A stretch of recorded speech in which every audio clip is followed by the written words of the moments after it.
They are everywhere you look.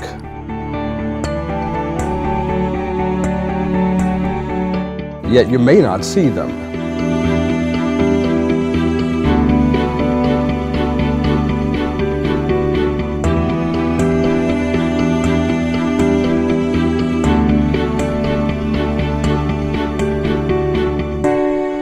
The Community Foundation of the Great River Bend touches thousands of lives each year. It would be hard to find someone who in some way hasn't been touched in our community by the foundation.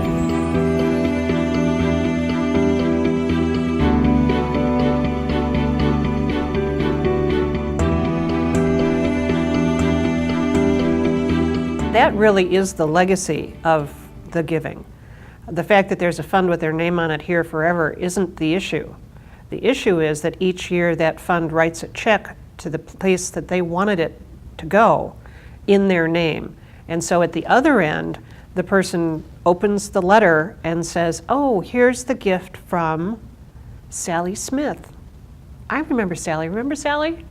That's the legacy, is that they live on in the memory of the organizations that they loved. From providing grants to many local agencies to working with donors to make sure their wishes are carried out long after they're gone, the Community Foundation of the Great River Bend is making the Quad Cities a stronger community. This is the Lightgate treadmill that we got from the Community Foundation. The Children's Therapy Center relies heavily on the generosity and expertise of the CFGRB. The foundation gave the CTC an important grant. The money from that grant was used to purchase a life-changing piece of equipment. It's a special harness that we use in association with the treadmill so that we can have very young children learn how to walk. The Community Foundation also manages the Children's Therapy Center's Endowment Fund, a service the foundation provides to many not-for-profit agencies in our area. The CTC stays busy helping children overcome disabilities. They don't have the resources to dedicate staff time to investing. Our job, our mission is that direct therapy services to kids. So we didn't have the resources to dedicate to that effort. In comes the Community Foundation. They provide us with the kind of technical assistance we need in order to establish and grow an endowment fund. They've been a most effective partner in our effort to secure our own future. What I like about them, and what we liked right from the start, is they truly believe that our success is their success. Managing endowment funds allows a person's legacy to live on. The original gift is invested, and the earnings from the donation can help Quad Cityans for generations to come. Endowment funds make a difference, and they make a difference forever. The Community Foundation is about relationships, building them, nurturing them, and cherishing them. Jim Horseman has been a part of the foundation for decades. He's been a board chair, a board member, and these days he remains a very active volunteer. Well, I think it really is the center of philanthropy in the community. I think it's a way that more people can be involved, more people can know just what is available for their philanthropic interests and objectives. They may come in and they may sit down and say, I know that we needed to do something, but I didn't know where to go. I didn't know how to do it. Well, that's the Community Foundation. It's, well, I didn't know this existed. I didn't know there was this approach. I didn't know there was this avenue. That avenue leads straight to the Community Foundation of the Great River Bend. Pete Wessels is a local attorney. He specializes in helping people decide where their money will go once they are gone. Part of the real advantages of the Community Foundation is its great flexibility. Ah, what a unique niche it fits. From the Acorn Fund, where you put in $1,000 and pledge to give a total of $10,000 in 10 years, to Endow Iowa, a way for you to donate and get huge tax credits. The CFGRB offers options. And what the Community Foundation does, and I as an attorney do in planning, is the team. Because I can't do it alone. The client can't do it alone. And if you have the team approach, where everyone achieves more. And so the Community Foundation is part of that team. That team unites in the client's best interest. Clients are so much more confident and comfortable with the team approach. And there's only one goal and objective: what's best for the client. That team also gives you the opportunity to continue to fund your favorite charities for decades. Many people just smile when they think of scholarships for students forever, or trees and parks and being beneficial forever in their name. Oh, that just, in terms of sending their tax dollars elsewhere, it just brings a joy to their heart. Speaking of those scholarships, the Community Foundation started its scholarship program in 1998. That scholarship program is especially personal to the Andreessens. Jeff and Nancy started a scholarship in their daughter's memory. Jane Andreessen lost her battle with cancer when she was in junior high. The Andreessens asked the Community Foundation to help their daughter's memory live on. I sat down and I really thought about what I really wanted, what Jane would really want. I thought, what other model could we have was her. So we put that together, and then the Community Foundation drew up the paperwork, and they've been handling the business ever since. Jane Andreessen loved life, loved people, and she loved music. Up to now, it had been anybody in a medically related field, so it could be nursing, physician, aspiring, pharmacist. And then we had some other criteria too, had, be involved in the community, pretty well-rounded student and well-respected. Now they have expanded that criteria. It's open to students pursuing a career in music. Jane's favorite song was Pachelbel Canon in D.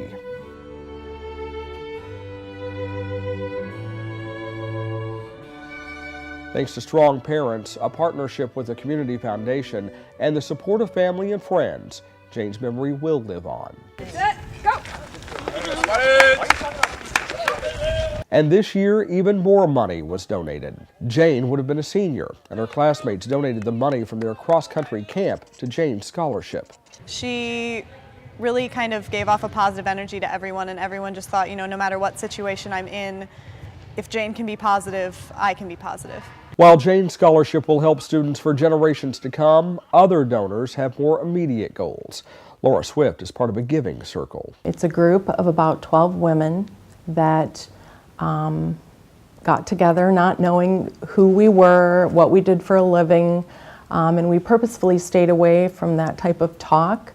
Our main goal and only goal was to pool our resources and give. With a modest donation of $25 each month, the ladies decide as a group where that money will go. We have given out, I think to date, about 7 grants. For those who have a real passion for helping kids, the Community Foundation of the Great River Bend is on the forefront of a new teen initiative. It's called Achieve Quad Cities, and it's designed to keep area students from dropping out before they graduate from high school. That translates into bad choices, bad life choices that are going to impact them for the rest of their lives. And unfortunately, individual decisions and choices have a broader ramification on our community as a whole. Watching a child give up on his or her future is heartbreaking, but it can also be costly to a community.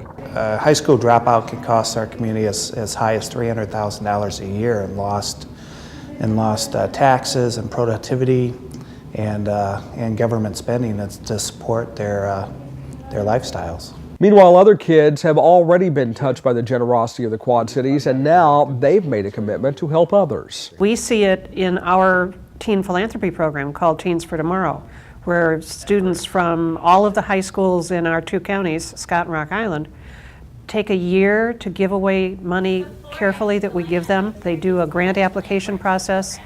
They make hard decisions. They do site visits. It's just an amazing process, and at the end, they're a little bit different as individuals. They understand what it means to volunteer and to do good works in the community, and I think that carries over into their adult life. And the work of the CFGRB carries farther than just the metro area. They administer 13 affiliate community foundations and serve 17 counties in eastern Iowa and western Illinois. They are the collection point for 914 charitable funds. In the past 50 years, they've given out $37,590,000 in charitable funds, and that's just the beginning.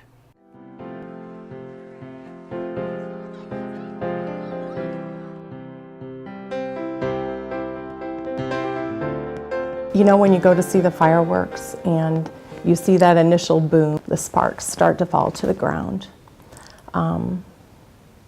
As a kid and still as an adult, I wonder whether that last little spark that hits the ground might fall on a dry leaf or a patch of grass and start a fire. Giving is like that, and especially collaborative giving. It's great for us to know that it's just going to be taken care of if we're there or not to present that scholarship that night. Her legacy will continue on.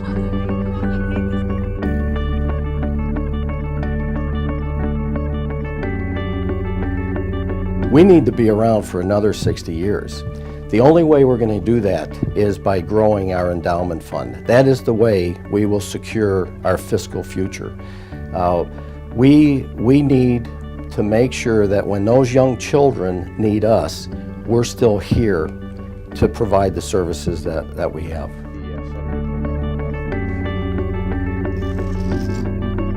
I think that that's where we're at right now. It's just the start of what could potentially be a major youth initiative in the Quad Cities that engages the community on all kinds of different levels in supporting our kids to be successful. With the Community Foundation, it's people, and people by people. You've got 11 employees there, and every one of them dedicated, sincere, hardworking. Now that's who you want to work with. That's who you want to be around. Our mission, in a short sentence, is to connect people who care with causes that they care about.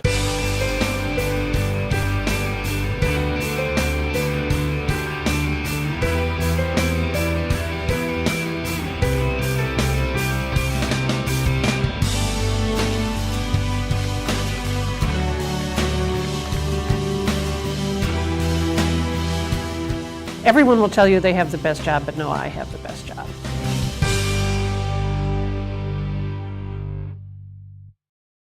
We still didn't get this in.